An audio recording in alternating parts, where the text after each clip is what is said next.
Mary Lynch Barbara, the definition of pairing is using potent reinforcers to condition people, materials, and environments to become reinforcing. Pairing is often implemented in ABA services when a behavior technician is working closely with a new client. Pairing could also be used throughout the services to condition themselves as a reinforcer again. On the first day of session with a new client, the therapist would not start running programs and ask the client to do work right away. If the therapist started running programs and work right away, the therapist could become associated only with work and demands, which then the client could start to engage in behaviors such as running away from the therapist or crying. Instead, the therapist would use the client's preferred items in the home, such as toys or certain activities, to associate themselves with those fun items and activities.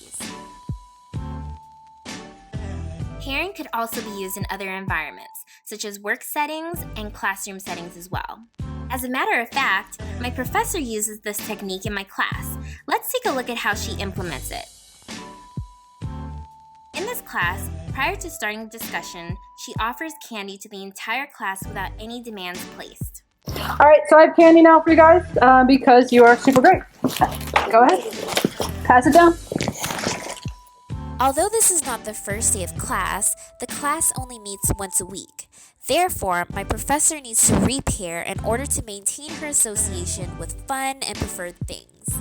Assuming that candy is a reinforcer for every student in the class, my professor is associating herself with the magic of a reinforcer.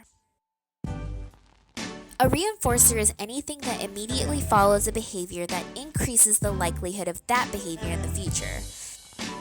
The magic that reinforcers have is that it increases the future frequency of that behavior.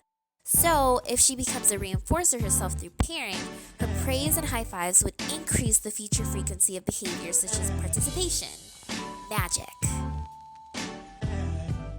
Pairing is the process of using potent reinforcers to condition people, materials, and environments to function as a reinforcer. If this individual functions as a reinforcer, they could reinforce behaviors without having to use tangible reinforcers such as food or money. In addition, if this individual was a teacher or a manager and had to place a lot of demands, they are less likely to see a lot of escape behaviors.